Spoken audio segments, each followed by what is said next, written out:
안녕하세요. 조충현입니다. 여러분, 바다가 변하고 있다는 말 혹시 들어보셨나요? 기후변화 등 다양한 영향으로 우리의 바다도 변화하고 있습니다. 바닷속이 변하면 우리도 적응해야겠죠.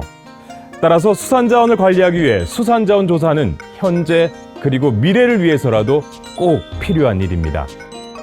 보이지 않는 곳에서 수산자원을 연구하고 있는 곳이 있습니다. 바로 수산자원연구센터인데요. 수산자원의 지속 가능성 확보하기 위해 연구하고 수산과학 조사선을 타고 바다에 나가 다양한 수산자원 조사를 수행하고 있는 분들 궁금하지 않을 수가 없네요. 자, 그럼 저와 함께 차근차근 하나씩 알아보도록 하겠습니다.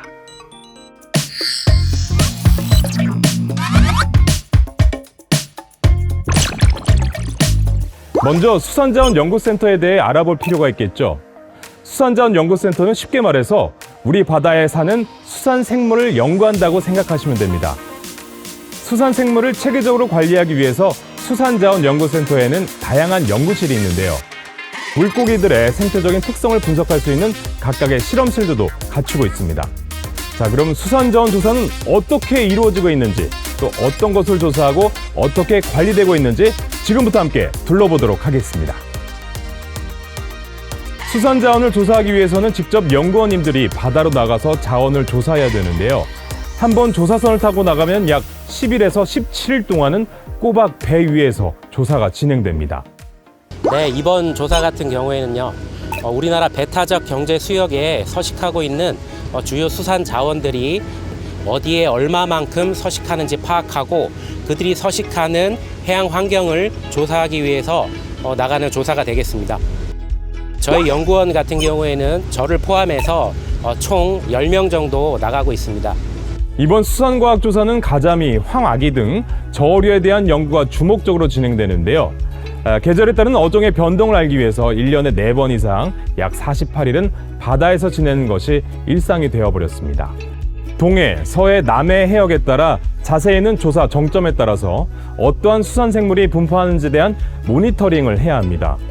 또한 같은 종이라고 해도 각 개체마다의 크기, 무게, 연령, 성숙도, 위 내용물이 다 다르기 때문에 각 개체마다의 다양한 조사가 진행돼야 하죠. 이와 같이 다양한 수산자원 조사라는 것은 계속 변화하는 바닷속에 서식하는 수산생물의 변동을 파악하기 위해 꼭 필요한 단계입니다. 조사 해역에 도착하자마자 트롤 조사가 시작되는데요. 투망에서 요즘 잡히는 수산자원에 대한 데이터를 수집합니다. 여기 보시는 이 장비 같은 경우에는 트롤 모니터링 시스템이라는 장비입니다. 트롤 어구가 물속에서 현재 어떠한 수심에 위치하고 있는지, 그리고 전개판의 간격은 어느 정도가 되고 있는지, 물속에서 아무 문제 없이 잘 이렇게 끌리고 있는지를 확인할 수 있는 그런 장비가 되겠습니다. 네, 우리나라 이이지 해역 내에서 정점과 계절별로 어떤 종이 얼만큼 있는지 파악하는 것이 중요합니다. 이렇게 채집된 수산자원을 측정하여 단위 면적당 자원 밀도와 생물학적 특성치 파악을 중점적으로 수행하게 됩니다. 트롤 조사는 안전 때문에 주간 시기에 진행되는데요. 오늘같이 더운 날 배 위에서 작업을 해야 하니 연구사님들의 수고도 이만저만이 아니죠. 어획된 물고기에 대해서 길이, 무게, 성숙도, 연령 등 다양한 분석을 해야 하기 때문에 조사가 시작되면 연구원들은 각자 맡은 바 분주하게 할 일을 합니다.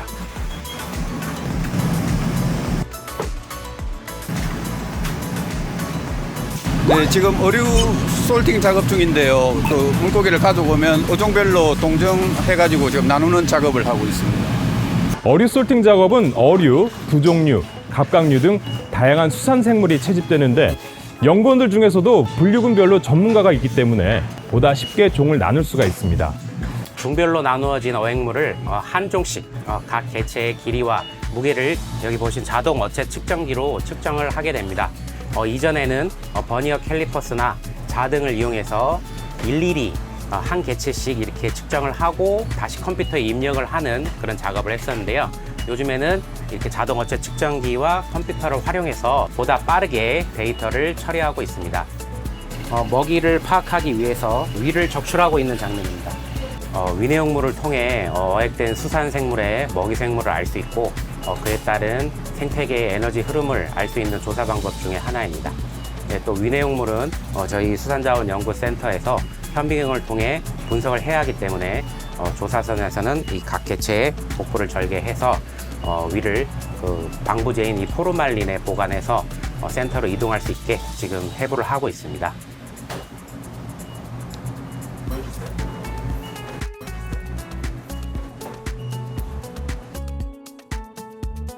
이석은 이 어류의 균형 감각을 담당하는 기관으로 알려져 있지만 실제로는 이제 어류의 연령에 대한 기록을 가지고 있습니다. 머리 부분에 한 쌍씩 있는데요. 조사선에서는 이 이석을 적출해서 알코올에 보관한 다음에 수산자원연구센터로 옮겨 연령을 사정하고 있습니다. 지금 하고 있는 작업은 생식소를 확인하는 작업인데요. 어류의 복부를 절개해서 생식소를 확인한 뒤 그 형태의 차이로 암컷과 수컷으로 구분합니다. 특히 암컷의 경우 생식소의 크기, 색조, 난립의 투명도와 분리 상태 등을 기준으로 미성숙, 중숙, 성숙, 완숙, 방우, 회복으로 구분해 발달 단계를 조사하고 있습니다. 예, 지금 하고 있는 조사는 이 동위원소 샘플을 확보하기 위한 조사입니다. 이렇게 확보된 동위원소 샘플은 현장에서 냉동을 한 뒤에 수산자원연구센터로 옮겨서 이들의 생태적 지위를 분석하기 위한 실험을 진행하게 됩니다. 이어서 진행되는 조사는 물고기 알과 어린 물고기에 대한 조사인데요. 조사 해역의 수온과 염분, 수심을 확인한 뒤 어란과 어린 물고기를 채집해 그 해역에 산란하는 어종을 파악하고 각 어종별로 선호하는 산란장을 확인하는 목적을 가지고 있습니다. 또한 어란 및 자치어의 밀도를 파악해 이들의 자원량과 어떠한 영향을 미치는지 알기 위해 연구 중에 있죠. 네, 이렇게 어랑과 자치어가 채집된다는 건 채집된 해역에서 산란장이 형성되어 있음을 보여주는 증거가 되기 때문에 수산자원 관리와 이용 가능성을 예측하는데 중요한 자료로 활용될 수 있습니다. 또한 지속적인 연구를 통해 기후변화에 따라서 산란장의 위치 변동을 확인 및 파악할 수 있는 정도로 활용될 수 있습니다. 어린 물고기들은 바다의 환경에 따라 이동하고 먹이 생물 선호도 또는 밀도에 따라서 이동하기 때문에 이러한 결과들은 어류의 산란장 및 성육장을 파악 또는 보호하기 위해서 꼭 필요한 작업입니다. 이와 같은 작업은 바다의 변화를 가장 먼저 확인할 수 있는 척도기도 하죠. 수층별 어란 및 자치어를 채집하기 위해서 개폐식 네트를 사용합니다. CTD를 통해 수온과 염분 변화가 일어나는 수층을 파악하고 9개의 네트의 입구를 열고 닫을 수 있어서 수층별 어란과 자치어를 채집하는 방법입니다. 이와 같은 조사 결과 종에 따른 어란과 자치어가 성장하면서 위치하는 수층을 보다 정확히 찾을 수 있습니다.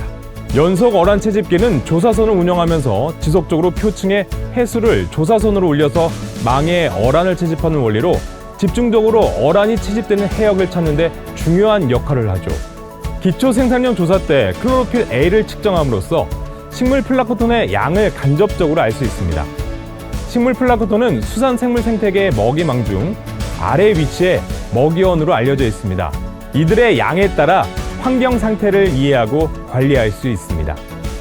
부유생물 조사에는 동물 플랑크톤을 채집하게 되는데요. 난자치어를 채집할 때 같이 채집해 동물 플랑크톤을 통해 2차 생산량을 측정합니다. 이들은 수산생물의 먹이원으로 생태적 해석을 위해 중요한 자료로 사용됩니다. 네, 여기 보시는 이 장비 같은 경우에는 과학 어군 탐지기라고 하는 장비입니다. 그물을 이용해서 어떠한 생물이 얼마만큼 이렇게 서식하는지 이렇게 양을 파악할 수도 있지만 여기 보시는 이런 과학 어군 탐지기를 통해서 고등어나 멸치, 정갱이 같은 무리를 이루는 물고기들의 유무나 수량 그리고 종류 등을 분석하는 데 쓰이는 장비라고 할 수 있겠습니다. 바닷속을 조사하는 데는 과학도 필요합니다. 과학 어금 탐지기는 조사선 바닥에 설치된 센서에서 신호를 만들어 물속 물고기에 반사되어 온 신호를 분석해 수산 생물들을 파악하는데요. 이 산속에서 메아리가 들리는 원리를 생각하면 이해하기 쉽습니다. 어군 탐지기 센서에서 발생된 음파 신호는 물고기나 해저면에 반사되어 다시 어군 탐지기 센서에 수신되는데요. 이렇게 돌아온 신호는 센서부터 해저면까지 왕복 시간을 거리로 환산해 수심을 표시합니다. 이렇게 탐지된 신호의 분석을 통해서 물고기 분포, 특성 및 양을 알 수 있습니다. 직접 현장에서 조사한 결과는 수산자원조사의 중요한 데이터로 사용되는데요. 정밀한 조사를 위해 연구실로 이동해 심층 분석을 진행하게 됩니다. 수산자원의 생태를 연구하는 산란 생태실, 시료 측정실, 연령 분석실 등 각 분야로 나뉘어서 수산자원의 생태학적 데이터를 제공합니다. 이러한 자원조사는 TAC 대상종의 자원평가를 하기 위해 기초 데이터로 사용되는데요. 과학적이고 체계적인 연구를 위해서는 최신 분석 장비들의 활약이 어느 때보다 중요합니다. 수산자원연구센터에는 다양한 데이터 분석을 위해 많은 장비들을 도입해 연구에 사용하고 있는데요. NGS라 불리는 차세대 염기서열 분석기는 한 번에 많은 종 혹은 개체의 DNA 염기서열을 동시에 읽어 다량의 유전자 정보를 얻을 수 있는 연구 장비입니다. 유전체 분석을 기반으로 수산생물들의 유전자들의 발현량을 수치로 확인해 특정 환경에서 어떻게 대응하는지 파악할 수 있는 장비로 사용되고 있죠. 이 장비들은 눈으로 확인하기 어려운 생물의 생식소의 조직을 분석하기 위한 연구 표본을 제작하는 장비입니다. 특히 자동 조직 염색기는 대량의 생식소 조직 샘플을 자동으로 염색시켜줘 분석 전처리의 효율성을 높여줍니다. 이후 현미경을 통해 완성된 조직 표본을 관찰하면 생식도의 발달 단계와 그 주기를 확인할 수 있고, 이를 바탕으로 주요 수산자원의 산란기와 성숙하는 크기를 파악할 수 있습니다. 어류의 연령을 알기 위해서는 나무의 나이테 같은 이석의 성장 링을 세야 합니다. 정밀한 전처리 과정이 필요하며 신속하고 대량으로 전처리하기 위해서 수산자원연구센터는 고속 연속 절단기를 사용하고 있습니다. 또한 수산물 원산지 정보 확보를 위한 안정동위원소 질량 분석기 장비들도 구축하고 있는데요. 이 장비는 시료를 기체화하여 분석 대상 원소를 분리하고 질량 분석기를 이용해 시료가스를 이온화한 후 편제장 내를 통과시켜 안정동위원소 소비를 측정하는 장비입니다. 수산생물의 유기물 공급원을 추적하고 영양 단계, 산란장 및 성육장 정보를 이해하는 데 활용도가 매우 높은 연구 장비라고 생각하시면 됩니다. 음양 어탐 연구 시 사용되는 소프트 X선 발생 장치는 X선을 이용해 어류 및 폐류의 내부 구조를 비파괴적인 방법으로 연구할 수 있는 장비입니다. 엑스레이 보호 캐비넷이 크고 발생기 이동이 용이하기 때문에 큰 피사체를 쉽게 촬영할 수 있는 장비입니다. 과학적이고 체계적인 자원조사로 주요 어종의 생태를 연구하는 건 결국 우리 수산자원을 지키는 첫걸음이 됩니다. 한정된 수산자원을 연구한다는 책임감 강한 연구사들과 센터의 노력이 앞으로도 빛을 발하면 좋겠습니다.